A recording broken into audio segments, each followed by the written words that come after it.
Warahmatullahi wabarakatuh. Innal hamdalillah shalatan wa salaman ala Rasulillah sallallahu alaihi wasallam wa ala alihi wa ashabihi wa man tabi'ahu bi ihsanin ila yaumiddin. Summa amma ba'du. Puji dan syukur senantiasa dan tidak pernah bosan-bosannya kita panjatkan kehadiran Sang Maha Pencipta Allah Subhanahu wa Ta'ala, yang mana dengan limpahan karunia-Nya, rahmat-Nya, hidayah-Nya, serta anugerah-Nya kepada kita semua, kita kembali masih diberi kesempatan, kesehatan dan usia panjang oleh Allah untuk sama-sama dan senantiasa mengabdikan diri kita di jalannya dengan menjalankan segala perintahnya dan menjauhi semua larangannya. Salawat diri salam juga tidak pernah lupa pula kita aturkan kepada junjungan alam Nabi besar Muhammad sallallahu alaihi wasallam, di mana beliau telah bersabda dalam satu hadisnya, man arada dunya fa'alaihi bil ilmi wa man arada al-akhirata fa'alaihi bil ilmi wa man arada huma fa'alaihi bil ilmi. Barang siapa yang mau bahagia di dunia, caranya dengan ilmu, dan bagi barang siapa yang mau bahagia di akhirat, juga caranya dengan ilmu. Dan bagi barang siapa saja yang mau bahagia di dunia dan akhirat, juga caranya dengan ilmu pengetahuan. Bapak Ibu kaum muslimin dan muslimat jamaah salat subuh yang diberkati dan dimuliakan oleh Allah, mari pada kesempatan subuh yang penuh dengan keberkahan ini, pagi tanggal 8 Sya'ban, menjelang kita masuk ke bulan suci Ramadan, mari sebelum kita kembali melanjutkan pengajian kita pada kesempatan subuh kali ini, kita sama-sama berharap kepada Allah sebagaimana selalu yang menjadi harapan Nabi dalam doanya, Allahumma barik lana fi Sya'ban wa ballighna Ramadan. Ya Allah, berkatilah kami di bulan Sya'ban ini dan panjangkanlah usia kami sehingga bisa kembali ke bulan suci Ramadan. Amin ya rabbal alamin. Bapak Ibu kaum muslimin dan muslimat jamaah pengajian yang dimuliakan oleh Allah, pada kesempatan subuh kali ini kita kembali akan melanjutkan bacaan kita pada pasal berikutnya, Al-Faslu As-Sadisu fi anna mu'anata ahlal hadari lil ahkami musidatun lil ba'si fihi. Pengaruh ataupun dampak dari kepatuhan masyarakat kota terhadap satu hukum, baik pada saat aturan atau hukum itu diterapkan dengan longgar ataupun sebaliknya jika diterapkan dengan keras atau penuh di bawah tekanan. Jika pada pertemuan yang lalu Bapak Ibu yang dimuliakan oleh Allah, kita telah membaca bagaimana jika di satu negeri penguasa atau pemerintahnya menerapkan satu hukum yang tegas, yang dipaksakan, atau satu hukum yang longgar, ya, yang tidak dipaksakan secara ketat oleh para penguasa, maka akan terjadi dua dampak kepada masyarakat di daerah tersebut. Yang pertama, masyarakatnya terlampau berani, ngomong ini ngomong itu, ya kritik sana kritik ini, karena aturannya tidak diterapkan dengan ketat, dengan tegas. Pemerintahnya memberikan kelonggaran Kalau dalam negara demokrasi yang diharapkan sebenarnya ketika penguasa pemerintah melonggarkan aturan, akan terjadi yang namanya demokratisasi ilmu dan pengetahuan. Begitu juga ide. Jadi orang merasa bebas, merasa tenang, merasa nyaman tanpa harus takut diintimidasi, diancam dengan pasal-pasal tertentu. Sehingga dari situlah, dengan kebebasan itulah, kemudian masyarakat akan muncul ide-ide yang baik ya, untuk kemudian berkontribusi terhadap pembangunan di negeri tersebut. Namun ide-ide yang baik atau yang sering disebut dengan demokratisasi ide itu hanya akan muncul jika masyarakatnya sudah siap berdemokrasi. Tanda masyarakat itu atau suatu negara sudah benar-benar siap berdemokrasi sering diukur dengan 3 indikator, Bapak Ibu. Ya, kalau dalam negara modern, yang pertama tingkat pendidikannya bagus. IPM kalau sekarang di Indonesia itu ada nama indeks pembangunan manusianya bagus. Rata-rata masyarakat di situ terdidik dengan baik. Itu baru siap. Maka lahir pula ide-ide yang cemerlang, bukan ide-ide sampah, kritik kosong, tapi tentu kritik yang membangun yang akan lahir. Yang kedua, tingkat ekonominya bagus, GDP-nya bagus, pendapatan per kapitanya bagus. Karena kalau tidak bagus, maka suara masyarakat itu bisa dibeli, sehingga yang lahir bukan ide-ide yang baik, justru ide-ide untuk menghancurkan kelompok yang berbeda dengan kita. Itu tentu sangat tidak diharapkan. Maka harus masyarakatnya income-nya baik, enak dapat kerja, punya penghasilan yang cukup, well paying ya, digaji, diupah dengan cukup, enggak di bawah standar ya. Itu syarat yang kedua. Yang ketiga, punya jaminan kesehatan yang baik. Kalau 3 itu terpenuhi, biasanya akan muncul syaja'ah atau keberanian dalam memberikan ide pendapat itu jadi positif. Baik, pemerintah pun diuntungkan dengan keadaan seperti ini ya. Itu yang biasanya terjadi, Bapak Ibu, di negara demokrasi maju seperti Amerika, Eropa bagian barat seperti itu. Pendidikannya sudah baik, ekonominya juga sudah mapan, jaminan kesehatannya juga terjamin, maka demokrasi dibuka, masyarakatnya bisa ngomong ini dan ngomong itu, tapi lebih banyak produktifnya dibandingkan negatifnya.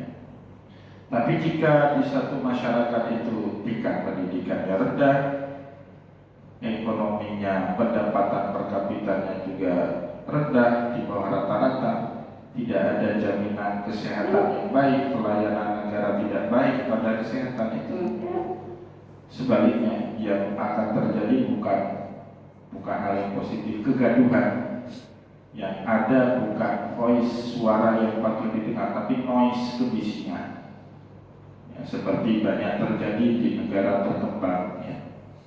Bapak Ibu yang dimuliakan oleh Allah, output atau akan juga menghasilkan output dan outcome masyarakat yang lemah di kemudian hari.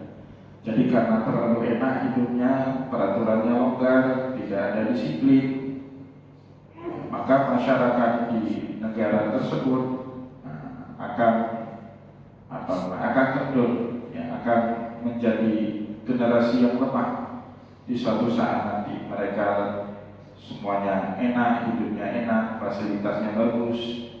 Ya, ini juga dikhawatirkan pada suatu hari kalau tidak ada perhatian kepada terutama generasi mudanya, maka pada suatu hari nanti yang akan mewarisi negara atau kekuasaan tersebut generasi-generasi yang lemah. Itu jika di satu daerah atau negara aturannya terlalu longgar, tidak ada pengetatan.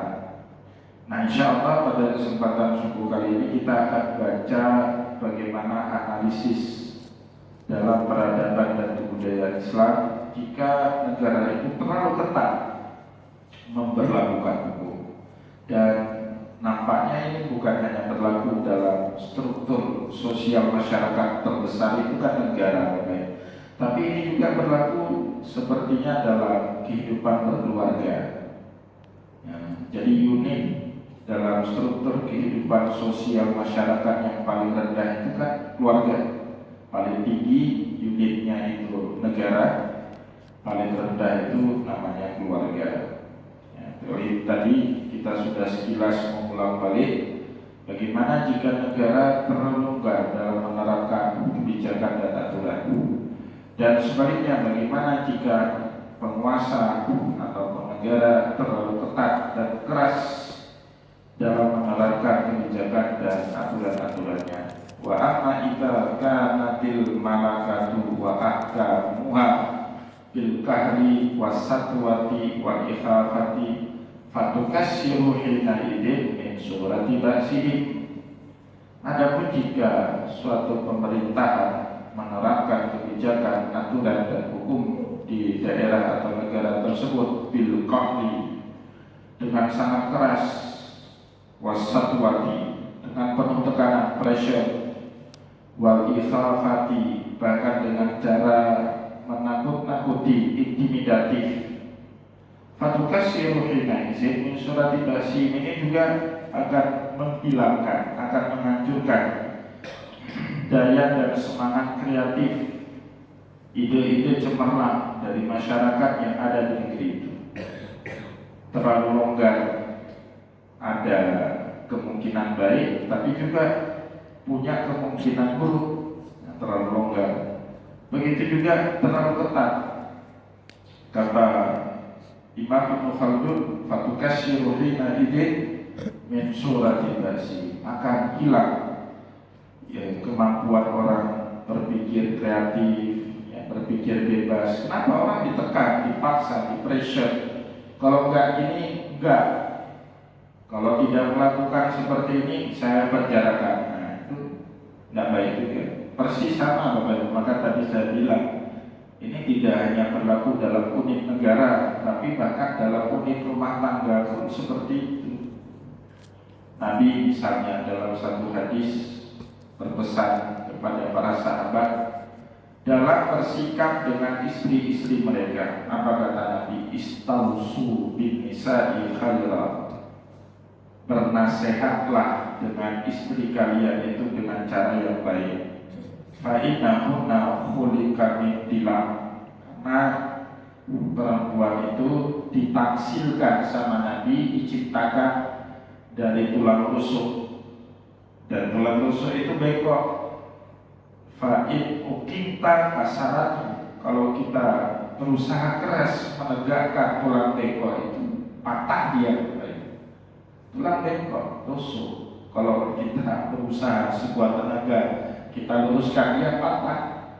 Tapi kalau kita biarkan, dia tetap bengkok, kata Nabi. Maka di ujung hadis itu Rasulullah bilang, istausu bin nisa'i khairan, bernasihat-nasihatlah dengan cara yang baik. Jangan sampai dia patah karena kita terlalu keras. Jangan pula dibiarkan terus bengkok, itu juga tidak baik bagi keadaan rumah tangga. Nah itu, jadi pintar-pintar dalam mengelola itu. Jadi gak cukup dengan pintar, Bapak ini. Kalau pintar, semua orang punya kepintaran, tapi tidak semua orang punya kemampuan untuk pintar-pintar, ya, menempatkan ilmunya pada saat yang tepat. Itu menjadi hal yang dituntut untuk kita bisa mengelola agar orang punya gagasan yang baik, tapi juga tidak terlalu bebas sehingga menjadi generasi yang lemah di kemudian hari. Bapak Ibu kaum muslimin dan muslimat jamaah pengajian yang dimuliakan oleh Allah, tentu Imam Ibnu Khaldun tidak sembarangan narik kesimpulan. Beliau punya data yang cukup dari sejarah peradaban Islam yang panjang, ya.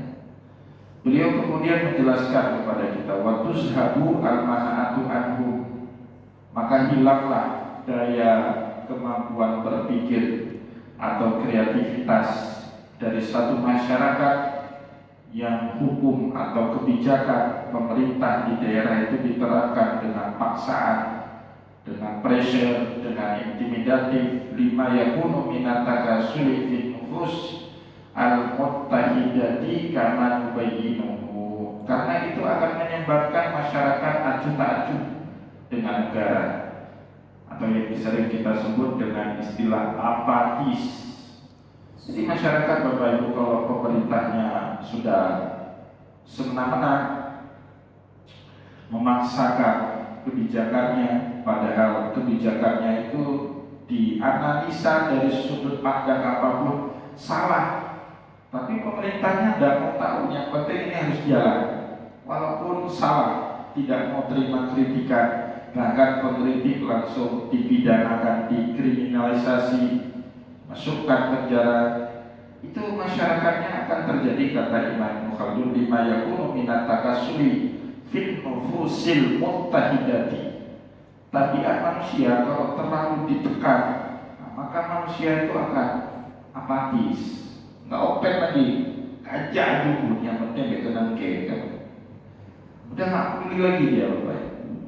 Itu nanti Imam Ibnu Khaldun punya sekian banyak data dari sejarah peradaban manusia, termasuk dari zaman Nabi sendiri. Nabi melarang sahabat lain terlalu tekan keluarganya. Akan bahaya itu, Bapak Ibu yang dimuliakan oleh Allah.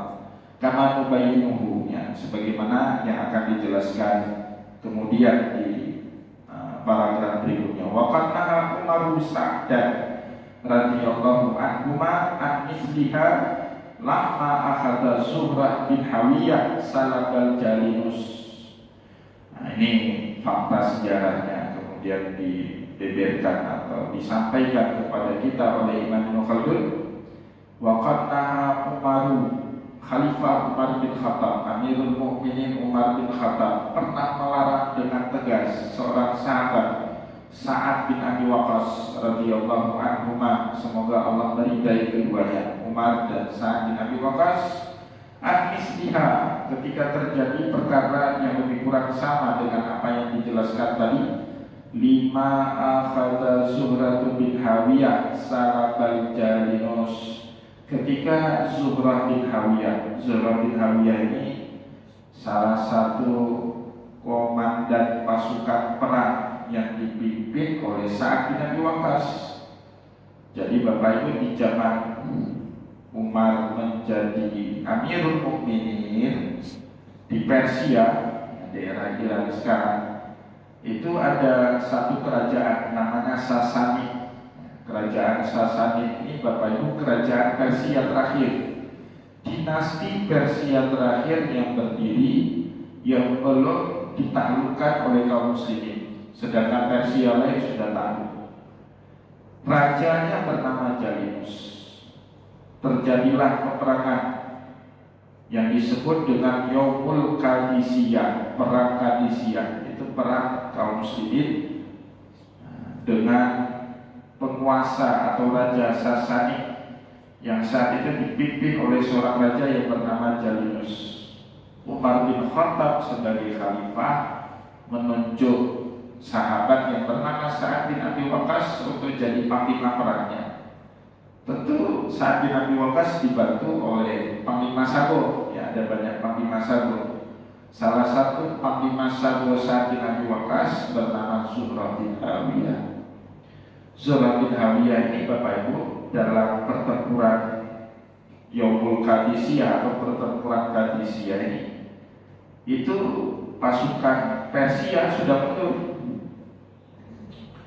dan kemudian Sa'ad bin Abi Waqqas tidak memberikan perintah kepada komandan-komandan perangnya untuk mengejar Jalinus yang sudah mengundurkan diri, yang sudah lari dari medan perang. Dia tidak kasih perintah itu, ya. Nah, tapi Zuhrah bin Hawiyah berinisiatif. Inisiatif itu kan tidak datang dari pimpinan, kan? Biasanya datang dari diri sendiri. Dia punya inisiatif dengan hitungan strategi perang yang dia kuasai. Sepertinya saya harus kejar si Jalinus ini. Dikejarlah. Dia bawa pasukan kecil, di bawah pimpinan dia, Zuhrah bin Hawiyah ini juga sahabat Nabi, bawa pasukan. Akhirnya dia berhasil menaklukkan sisa-sisa pasukan Persia yang melindungi rajanya yang bernama Jalinus. Bapak Ibu yang dimuliakan oleh Allah, hasil dari itu semua Zuhra bin Hawiyah berhasil memperoleh lebih kurang harta rampasan perang. Wa kana qimatuhu khamsatan wa sab'ina alfan min adh-dhahab. Jumlahnya lebih kurang 75.000 emas, ya, 75.000 batang emas yang saat itu bersama dengan pasukan Raja Jalinus. Itu kan harta ghanimah dalam bahasa agama. Dulu aturannya Bapak Ibu, pasukan jihad itu tidak digaji, mereka tidak ada gaji. Tapi kalau dapat ghanimah, harta ghanimah itu kepada mereka, untuk mereka. Nah, dibagi-bagi, 1/5 itu untuk negara, 4/5 itu dibagi-bagi kepada pasukan perang yang ikut dalam berjihad fisabilillah. Nah, Bapak Ibu yang dimuliakan oleh Allah, wa kana ittaba'al Jalinus yaumal qadisiyati faqatalahu. Keberhasilan Zuhra bin Hawiyah untuk merampas harta ghanimah sebanyak itu 75.000 emas itu tidak lepas karena inisiatif dia untuk mengejar sisa-sisa pasukan Jalinus yaumal qadisiyah pada perang Qadisiyah faqatalahu. Dan dia bukan hanya berhasil merampas harta ghanimah yang jumlahnya sangat banyak, tapi bahkan dia berhasil membunuh Jalinus. Raja Persia itu mati di tangan salah satu komandan perangnya Sa'ad bin Abi Waqqas, namanya Zuhra bin Hawiyah. Wa akhadha salabahu fantaza'u minhu Sa'dun. Maka harta rampasan perang itu diambil, disita dan dilaporkan kepada panglima tertinggi. Ya kan, nggak mungkin komandan bawahan ini nggak lapor Bapak Ibu. Mungkin dia lapor komandan panglima perang tertingginya kan Sa'ad bin Abi Waqqas. Fantaza'a minhu Sa'dun. Ternyata Sa'ad bin Abi Waqqas kurang berkenan dengan tindakan sepihak yang dilakukan oleh Zuhra bin Hawiyah tanpa perintah dari Sa'ad bin Abi Waqqas. Ini kan inisiatif dia sendiri. Maka Sa'ad bin Abi Waqqas pun marah dan dia berkata, hala ittadarta fi ittibaihi izni. Kenapa kamu tidak tunggu izin atau perintah dari saya sehingga kamu melakukan pengejaran terhadap sisa-sisa pasukan Jalinus? Dia marah, padahal ini sudah berhasil menang. Marah Sa'ad bin Abi Waqqas karena dia melakukan tidak atas dasar perintah. Wakata ila Umar yasta'zinu. Maka kemudian kejadian ini dilaporkan oleh Sa'ad bin Abi Waqqas dalam bentuk tulisan kepada Khalifah Umar di Madinah. Di mana-mana Bapak Ibu, Khalifah itu kan sebagai panglima tertinggi dari angkatan bersenjata. Nah, ini Amerika mau serang Irak Bapak Ibu. Jenderal-jenderal Amerika itu tunduknya sama Donald Trump, presiden panglima tertinggi. Dia perintah serang Venezuela kemarin ditangkap presidennya, itu kan perintahnya Donald Trump, presiden panglima tertinggi. Maka dilaporkan kejadian itu kepada Umar di Madinah Munawwarah, kirim surat ke Madinah. Fakata ilahi Umar, maka Umar saat mendapatkan laporan seperti itu, apa surat balasan Umar bin Khattab?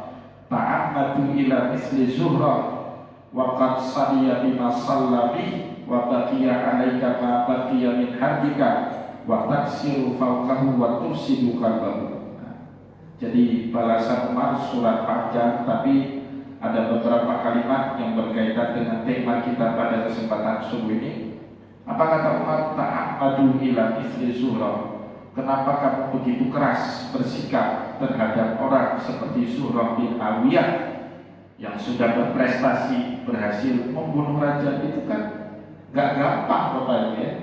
Membunuh atau melumpuhkan raja itu gak gampang, karena raja itu dikawal oleh pasukan khusus yang melekat kemanapun raja itu pergi, walaupun tanpa perintahnya Sa'ad.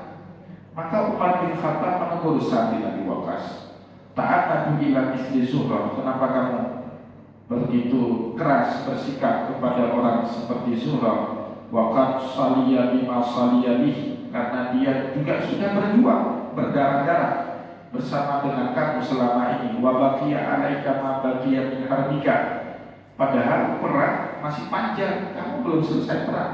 Itu Bapak di Persia di zaman itu nggak ada lagi satu kerajaan yang besar. Jadi kerajaannya menjadi kerajaan kecil-kecil. Ya, salah satu kerajaan kecil itu namanya Kerajaan Sasani yang hari itu dipimpin oleh seorang raja namanya Jalinus. Terjadi perang ini. Ya. Perang masih panjang.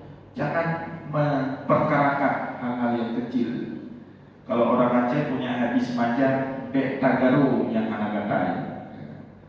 Tempat nggak gatal dosa digali, Pak, dibiarin aja. Paling pasukannya sudah berprestasi, dia buat laporan. Salah satu bentuk pertanggungjawaban dia, ya kan? Waktu siru faukahu, waktu sidukallahu, itu hanya akan menghancurkan semangat dia dan merusak perasaan atau deadmod atau merusak keinginan dia untuk punya inisiatif dalam perang-perang berikutnya. Nah, Bapak Ibu yang dimuliakan oleh Allah, setelah saat Nabi Waqas mendapatkan teguran dari Khalifah Umar, wa aqdalahu Umaru salabahu, maka Umar pun mengizinkan harta rampasan perang itu dikembalikan kepada Zuhra bin Hawiyah. Nah, itu terlalu keras pun tidak terlalu baik.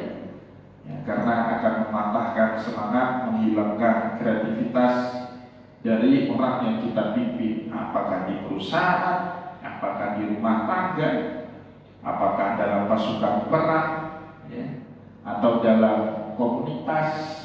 Pak Genci nggak boleh terlalu keras. Kalau keras akan hancur, ya, masyarakat akan protes. Ya, begitu juga terlalu lembek, itu juga akan berdampak yang tidak baik. Wa betaghi baina dzalika sabila, kalau bahasa Al-Qur'an, carilah jalan tengah.